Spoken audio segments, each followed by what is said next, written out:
like I said, there's something about playing with a computer versus playing with your friends.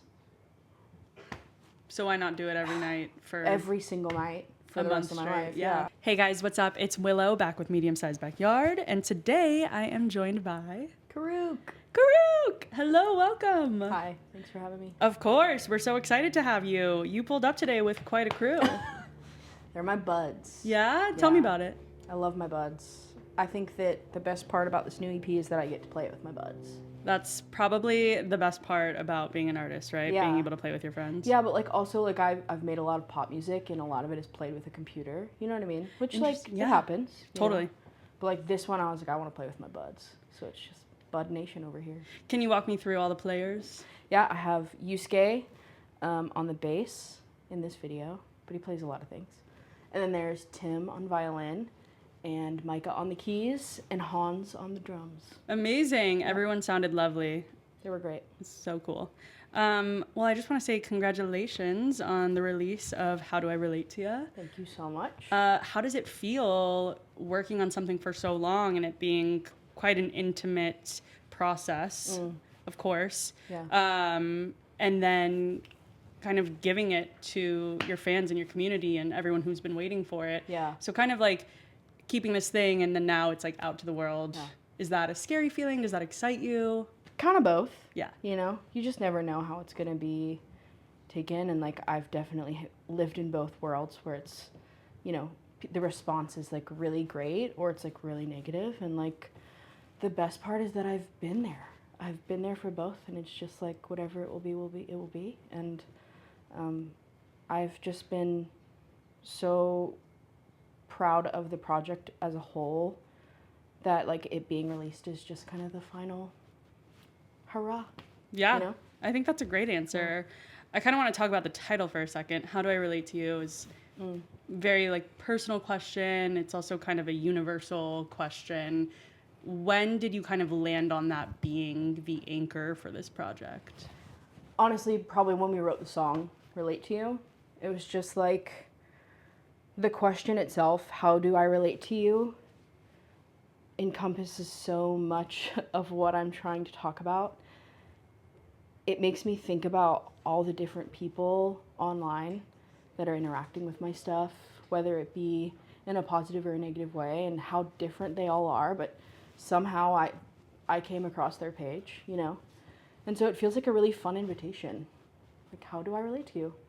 Why am I in front of you? Yeah. I don't know, you know? Yeah, of course. I think it's awesome. I love playful titles like that kind of make you stop and think. Yeah. So congrats again. Thank you so much. And then just kind of in relation to the project itself, was there a record on it that really came so naturally to you? And I guess on the opposite, was there one that kind of took more trial and error before it like found its final form? Yes, to both of those.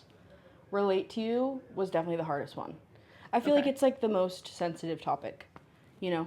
Like I feel like it's something we're kind of all afraid to talk about. Like these people that we disagree with, but like ultimately are tied to in some way, you know, by blood.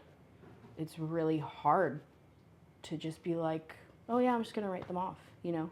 So writing the song was just as sensitive of a topic, I think. Just like, I rewrote it about 4 times. Really? You know, yeah. It's amazing. Yeah, because like, I wasn't just considering myself, you know? I was considering, you know, all the people I relate to. Right, you're kind of speaking from a few different perspectives. Yeah, and it's hard. Like I ultimately want to tell the truth. You know, that's kind of really what anchored the whole thing, and yeah, I think I landed somewhere that I can sleep at night and look myself in the mirror. And then I feel like the easiest song, the one that came just so naturally, was Kleptomaniac. It was the first song that we wrote for the project. The first song I wrote with the 2 guys that I like wrote the whole project with. And yeah, it just slid right out. You know, it came after a time of not writing for a while. Okay. Because I was so burned by what had happened to me with the last album and all the online stuff. And I just like was really not sure how to come back to music, you know, and how to come back honestly. It's like, why do something that hurts you, you know? And so Klepto felt like the first time I was like, you do it just because it's who you are, you know? And I feel like the song really says that, and really made me, showed me the truth of, like, I think there's the line. I guess, this one. It was like a line that, like, came out of me that I didn't know I felt. And then once I said it, I was like, yeah, I think I do feel that way. And I'm really happy about that. It was, I guess I would rather make you mad than to bore myself. You know? Like, I guess, I thought that I wanted to please everybody. I have done that so much in my life. Yeah. So, like, whenever you're like, I actually think I'm done with that. It was, like, a really big moment for me, so. Well, I think I can confidently speak on everyone's behalf over here at MSB that we are very grateful you've made your return. So, and I have to say, Banana Peel is such a jam. So, yeah, it was so fun. Yeah, I guess my final question, I'm going to end on a lighter note here. I read that growing up, you listened to, I believe it was Drake. I think there's some Gwen Stefani, some Mac Miller, which is an interesting mix. It was just like the radio. You know what I mean? The radio specifically in Pittsburgh. You know, like Mac Miller wasn't on the radio everywhere, but in Pittsburgh, he was on the radio. And I guess, how do those artists do they influence the music you make today? I think that, like, there's just this innate, I think specifically those references you brought up, there's this innate desire to sing something catchy in me because of those artists. Which isn't a bad problem to have. Not at all. I mean, I just like a catchy melody. Yeah. You know what I mean? I feel like there's a lot of other artists too. Like my dad would just, he had CDs. You know, my mom would turn on the radio and it was, you know, Gwen Stefani and Fergie and all of that, you know, but my dad, he had CDs and it was like Pat Metheny and Annie DeFranco, these people that were like technically, like musically, like a little bit better than everybody else, you know what I mean? So there's also that kind of playfulness in there and technicality, but ultimately a good melody wins every time. Yeah, 100%. Yeah. I have one more question.